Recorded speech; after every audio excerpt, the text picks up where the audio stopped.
ಅದ್ಯಾಕೋ ಏನೋ ಭಾರತದಂತ ದೇಶದಲ್ಲಿ ಆರ್ಥಿಕ ವ್ಯವಸ್ಥೆಯನ್ನ ಸುಧಾರಿಸಬಲ್ಲ ಯಾವ ಯೋಜನೆಯೂ ಶಾಶ್ವತವಾಗಿ ಉಳಿದುಕೊಳ್ಳಲು ಸಾಧ್ಯವಾಗ್ತಿಲ್ಲ. ಕಪ್ಪು ಹಣ ಮತ್ತು ವಿಕೇಂದ್ರೀಕೃತವಾಗದ ಸಂಪತ್ತು ಎಲ್ಲವೂ ದೇಶದ ಆರ್ಥಿಕ ವ್ಯವಸ್ಥೆಯ ಕಾಲೆಳೆಯುತ್ತಿರುವುದು ದುರಂತ. ಈ ಕಾರಣಕ್ಕಾಗಿಯೇ ದೇಶವನ್ನೇ ಅಡವಿಟ್ಟು ಸಾಲ ತೀರಿಸಬೇಕಾದ ಪರಿಸ್ಥಿತಿ ದೇಶಕ್ಕೆ ಒದಗಿ ಬಂದಿತ್ತು ಅನ್ನೋದನ್ನ ಮರೆಯೋ ಹಾಗಿಲ್ಲ. ಆದರೆ ಈಗ ಹುಟ್ಟಿಕೊಂಡಿರೋ ಹೊಸ ಯೋಜನೆಯೊಂದು ದೇಶದ ಆರ್ಥಿಕತೆಯ ಸುಧಾರಣೆಯ ಜನಕವಾಗುವುದರಲ್ಲಿ ಸಂಶಯವಿಲ್ಲ. ಯಾವುದು ಆ ಯೋಜನೆ? ಇದೇ ಈ ಹೊತ್ತಿನ ವಿಶೇಷ ಬ್ರಿಕ್ಸ್. ಇದು ಆರ್ಥಿಕ ಸುಧಾರಣೆಯ ಟ್ರಿಕ್ಸ್. ನಾನು ಪಾವನ ಹೆಗಡೆ.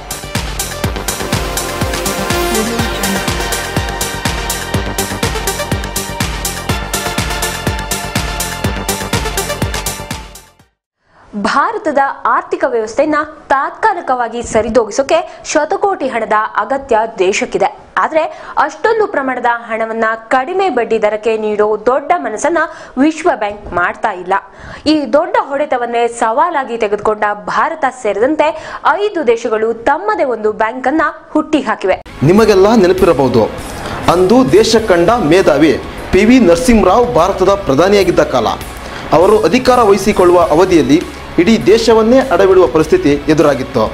ನರಸಿಂಹರಾವ್ ಪ್ರಧಾನಿಯಾದ ಮೇಲೆ ಅತ್ಯಂತ ಚಾಣಾಕ್ಷತನದಿಂದ ನಮ್ಮ ದೇಶದ ಸ್ವತ್ತಾಗಿದ್ದ ಚಿನ್ನವನ್ನು ಅಡವಿಟ್ಟು ವಿಶ್ವ ಬ್ಯಾಂಕಿನಲ್ಲಿ ಪಡೆದ ಸಾಲದ ಬಡ್ಡಿಯನ್ನು ತೀರಿಸಿ ದೇಶದ ಮರ್ಯಾದೆಯನ್ನು ಕಾಪಾಡುವಂತಹ ದಿಟ್ಟತನವನ್ನು ತೋರಿದರು.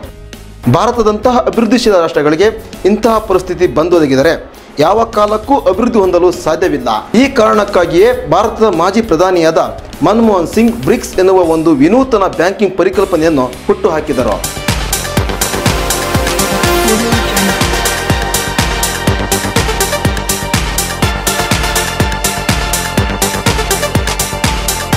ಇಷ್ಟಕ್ಕೂ ಬ್ರಿಕ್ಸ್ ಅಂದರೇನು? ಇದರ ಕಾರ್ಯವೇನು? ಒಟ್ಟು 5 ದೇಶಗಳ ಹೆಸರಿನ ಮೊದಲ ಅಕ್ಷರಗಳ ಸಂಯೋಜನವೇ ಬ್ರಿಕ್ಸ್. ಬ್ರೆಜಿಲ್, ರಷ್ಯಾ, ಭಾರತ, ಚೀನಾ ಹಾಗೂ ದಕ್ಷಿಣ ಆಫ್ರಿಕಾ ದೇಶಗಳ ಸಮ್ಮಿಲನವೇ ಬ್ರಿಕ್ಸ್. ಬ್ರಿಕ್ಸ್ ಒಂದು ಸ್ವಾಯತ್ತ ಅಭಿವೃದ್ಧಿ ಬ್ಯಾಂಕ್. ವಿಶ್ವ ಬ್ಯಾಂಕಿಗೆ ಸಡ್ಡು ಹೊಡೆಯಲೆಂದು ಹುಟ್ಟಿಕೊಂಡಿರುವ ಹಣಕಾಸು ಸಂಸ್ಥೆಯೇ ಬ್ರಿಕ್ಸ್. ವಿಶ್ವ ಬ್ಯಾಂಕಿನಲ್ಲಿ ನೀಡಿರುವ ಬಡ್ಡಿ ದರಕ್ಕಿಂತ ಕಡಿಮೆ ಬಡ್ಡಿ ದರದಲ್ಲಿ ಸಾಲ ನೀಡಲೆಂದು ಹುಟ್ಟಿಕೊಂಡಿರುವ ಸಂಸ್ಥೆ. ಒಕ್ಕೂಟದಲ್ಲಿ ಸೇರ್ಪಡೆಯಾಗಿರುವ ಒಟ್ಟು 5 ದೇಶಗಳ ಪೈಕಿ ಯಾವುದೇ ದೇಶ ಆರ್ಥಿಕ ಮುಗ್ಗಟ್ಟಿಗೆ ಈಡಾದಾಗ ಬ್ರಿಕ್ಸ್ ಸಮ್ಮತಿಯ ಮೇರೆಗೆ ಹಣಕಾಸಿನ ನೆರವನ್ನು ಒದಗಿಸುತ್ತದೆ.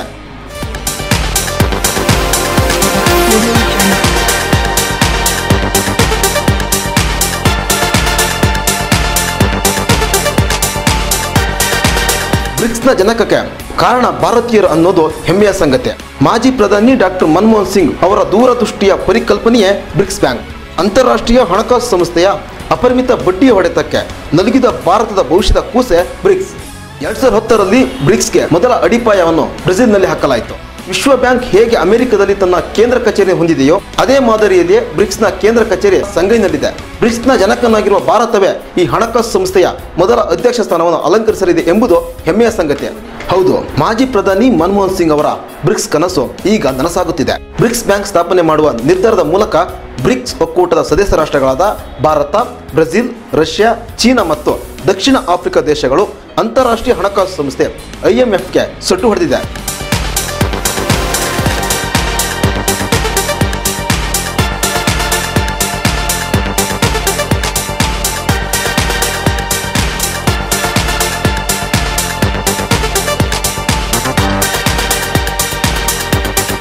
ಮೂಕ ಪ್ರಧಾನಿ ಎಂದೇ ಹೆಸರು ಮಾಡಿದ್ದ ಭಾರತದ ಮಾಜಿ ಪ್ರಧಾನಿ ಮನಮೋಹನ್ ಸಿಂಗ್ ಈ ದೇಶಕ್ಕೆ ಮಾತ್ರ ಸರಿ ಹೊಂದಲಿಲ್ವೇ ಅನ್ನೋ ಅನುಮಾನ ಸಹಜ.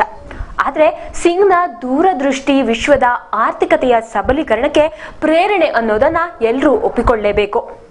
ಸಿಂಗ್ರ ಆ ದೃಷ್ಟಿಕೋನದ ಕನಸನ್ನೇ ಬ್ರಿಕ್ಸ್ ಸಂಸ್ಥೆಯ ಜನಕಕ್ಕೆ ಕಾರಣ. ಇವತ್ತು ಅಂಬೆಗಾಲಿಡ್ತಿರೋ ಬ್ರಿಕ್ಸ್ ಹೇಗಿದೆ, ಹೇಗೆ ಕೆಲಸ ಮಾಡುತ್ತೆ ಅನ್ನೋದ್ರ ಬಗ್ಗೆ ಮತ್ತಷ್ಟು ಮಾಹಿತಿ ನೀಡ್ತೀವಿ ಸಣ್ಣದೊಂದು ಬ್ರೇಕ್ನ ನಂತರ. ಎಲ್ಲರ ಕೈಲಿರುತ್ತೆ, ಆದರೆ ಒಂದೇ ರಿಮೋಟ್ ಅಲ್ಲ. ಎಲ್ಲರೂ ನೋಡ್ತಾರೆ, ಆದ್ರೆ ಒಂದೇ ವಿಷಯವನ್ನಲ್ಲ. ಇವತ್ತು ನೋಡಕ್ ಮಿಸ್ ಆದ್ರೂ ನಾಳೆನೂ ಸಿಗುತ್ತೆ. ಬೇಕಾಗಿರೋದು ಇರುತ್ತೆ, ಆದ್ರೆ ಬೇಜಾನ್ ತಲೆ ಕೆಡಿಸಲ್ಲ.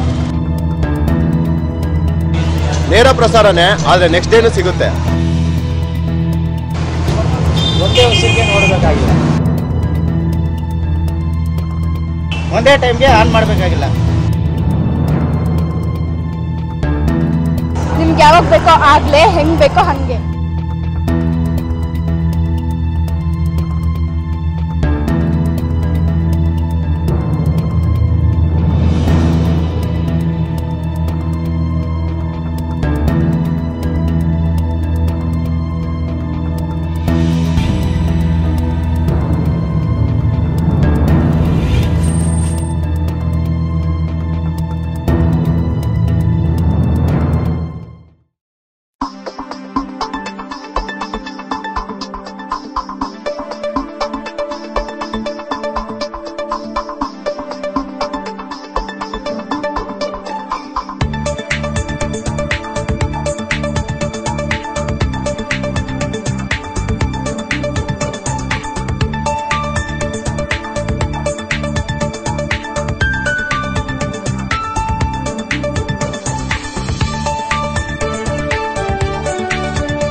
ಮನಮೋಹನ್ ಸಿಂಗ್ ಪ್ರಧಾನಿಯಾಗಿದ್ದಾಗ ಬ್ರಿಕ್ಸ್ ಸಂಸ್ಥೆಯ ಮಹತ್ತರವಾದ ಕನಸನ್ನ ಹುಟ್ಟು ಹಾಕಿದ್ದು ನಿಜ.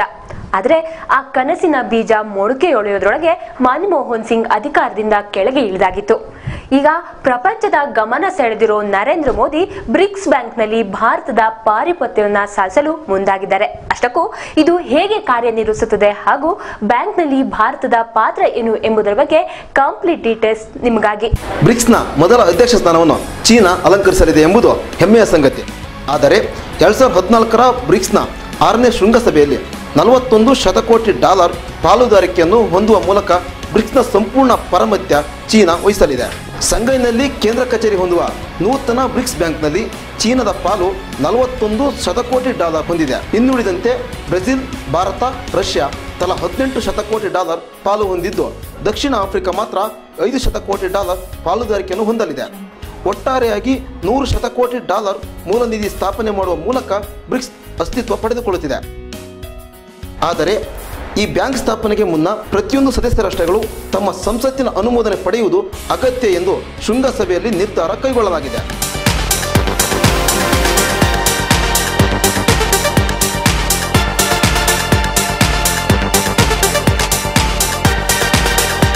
ಬ್ರಿಕ್ಸ್ ದೇಶಗಳ ಒಟ್ಟು ಆರ್ಥಿಕ ವ್ಯವಸ್ಥೆ ವಿಶ್ವದ ಜನಸಂಖ್ಯೆಯ 40% ಒಳಗೊಳ್ಳಲಿದ್ದು, ಜಾಗತಿಕ ಅರ್ಥವ್ಯವಸ್ಥೆಯಲ್ಲಿ 5ನೇ ಸ್ಥಾನ ಹೊಂದಲಿದೆ.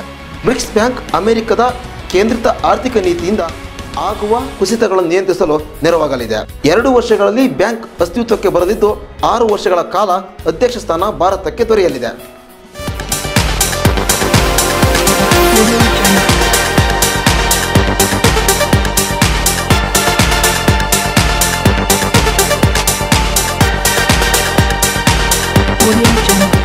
ಈ ಸಾಲಿನಲ್ಲಿ ಬ್ರಿಕ್ಸ್ ಶೃಂಗಸಭೆಯ ನೇಪಥ್ಯದಲ್ಲಿ ಪ್ರಧಾನಿ ನರೇಂದ್ರ ಮೋದಿ ಹಾಗೂ ರಷ್ಯಾ ಅಧ್ಯಕ್ಷ ವ್ಲಾಡಿಮಿರ್ ಪುಟಿನ್ ದ್ವಿಪಕ್ಷೀಯ ಮಾತುಕತೆಯನ್ನು ನಡೆಸುವ ಮೂಲಕ ಅಣುಶಕ್ತಿ, ಇಂಧನ, ರಕ್ಷಣೆ, ಬಾಹ್ಯಾಕಾಶ, ವ್ಯಾಪಾರ ಹಾಗೂ ಹೂಡಿಕೆ ವಲಯದಲ್ಲಿ ರಚನಾತ್ಮಕ ಪಾಲುದಾರಿಕೆಯನ್ನು ವೃದ್ಧಿಪಡಿಸುವ ಬಗ್ಗೆ ಮಾತುಕತೆ ನಡೆಸಿದರು.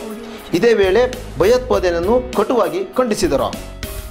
ಭಾರತದಲ್ಲಿ ಹೊಸ ಯೋಜನೆಗಳಿಗೇನು ಕಮ್ಮಿ ಇಲ್ಲ.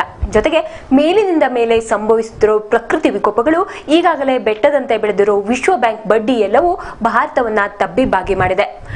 ಬ್ರಿಕ್ಸ್ ಬ್ಯಾಂಕ್ನಿಂದ ಕಡಿಮೆ ಬಡ್ಡಿ ದರದಲ್ಲಿ ಸಾಲ ಪಡೆದು ವಿಶ್ವ ಬ್ಯಾಂಕ್ನಿಂದ ಸಾಲ ಮುಕ್ತವಾಗುವ ಕನಸು ನಿಜಕ್ಕೂ ಸಾಕಾರವಾಗತ್ತಾ ಅನ್ನೋದೇ ಎಲ್ಲರನ್ನ ಕಾಡ್ತಿರೋ ಪ್ರಶ್ನೆ.